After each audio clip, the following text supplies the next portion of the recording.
কংগ্রেস অফিসে ঢুকলেই মনে হতো যেন মাদ্রাসায় ঢুকছি। ফের বিস্ফোরক উত্তর করিমগঞ্জের বিধায়ক কমলাক্ষ দে পুরকায়স্থ। বারবার কমলাক্ষ কাঁটায় বিদ্ধ কংগ্রেস। উত্তর করিমগঞ্জের দলের এই বিধায়ক দলে থেকেও ঝুঁকেছেন পদ্ম শিবিরের দিকে, কিন্তু কংগ্রেস থেকেও পদত্যাগ করছেন না। যদিও কংগ্রেস তার বিধায়ক পদ খারিজ করার দাবি জানিয়ে আসছে বারবার। কমলাক্ষের মন্তব্যের তীব্র নিন্দা করিমগঞ্জ জেলা কংগ্রেস সভাপতি রজত চক্রবর্তীর। রজত চক্রবর্তীর দাবি, কমলাক্ষের এই মন্তব্য সাম্প্রদায়িক সম্প্রীতি নষ্ট করতে পারে। কংগ্রেসের ঔরস থেকে জন্ম নেওয়া কমলাক্ষ 3 মাস হয়েছে উনি বিজেপিতে গেছেন, এখন পর্যন্ত কংগ্রেস বিধায়ক তার পরিচয়। তাই এই মন্তব্য থেকে আগামী দিনে বিরত থাকার জন্য আমি উনাকে যেহেতু বিধায়ক অনুরোধই করব। আর এই ধরনের মন্তব্য তাকে উত্তর করিমগঞ্জের বিভিন্ন জায়গায় তাকে ফেস করতে হবে বলে আমার মনে হয়। কারণ মানুষ, উত্তর করিমগঞ্জের মানুষ তার এই মন্তব্যের পর তাদের যে অবস্থা হয়েছে মনের, তাদের যে প্রতিক্রিয়া, শুধু মুসলমান সম্প্রদায়ের মানুষ নয়, কোনো হিন্দু সম্প্রদায়ের মানুষ তার এই মন্তব্যকে সমর্থন করছেন না।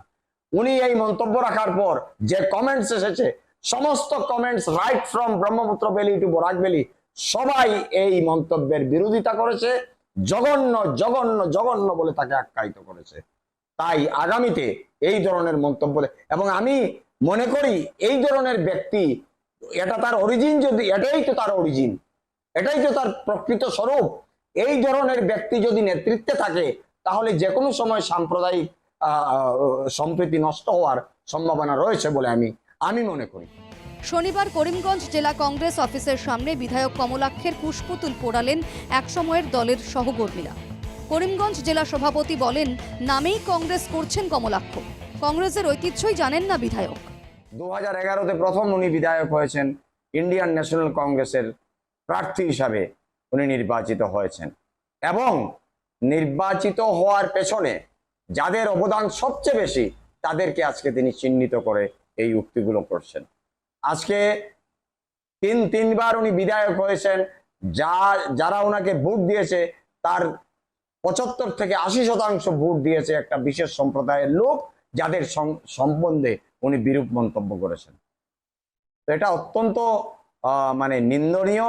আর আমার মনে হয় উনি কংগ্রেস শুধু নামে করেছেন। বিধায়ককে রীতিমতো চ্যালেঞ্জ জেলা কংগ্রেস সভাপতির। বললেন, ক্ষমতা থাকলে পদত্যাগ করে দেখান। তার যদি ক্ষমতা আছে, তার যদি শরীরে যদি রক্ত আছে, তবে I am throwing challenge to him, let him resign from MLAship of the Congress party. এখন পর্যন্ত উনার ধমনীতে কংগ্রেসের রক্তে এমএলএ হিসাবে, এখন উনি কংগ্রেসের ভাতা পাচ্ছেন, কংগ্রেসের এমএলএ হিসাবে বেতন নিচ্ছেন। এই উক্তি করার পর ওনার যদি ক্ষমতা আছে, right now let him resign from the MLAship, যদি ওনার ক্ষমতা আছে।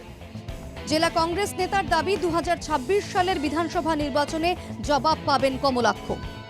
আপনাদের মাধ্যমে 2022 ইলেকশন যদি হয় তবে তো ফেস করবেন, আর 2026-এ আমি অনুরোধ করব বিজেপির নেতৃত্ব যারা আছেন, কমলাক্ষকে বরাক ভ্যালির যে কোনো জায়গায় যেন আসন দেওয়া হয়, কারণ বরাক উপত্যকার হিন্দু মুসলমান মিলে তার জবাব 26-এ দেবে কমলাক্ষ দে পুরকায়স্থকে।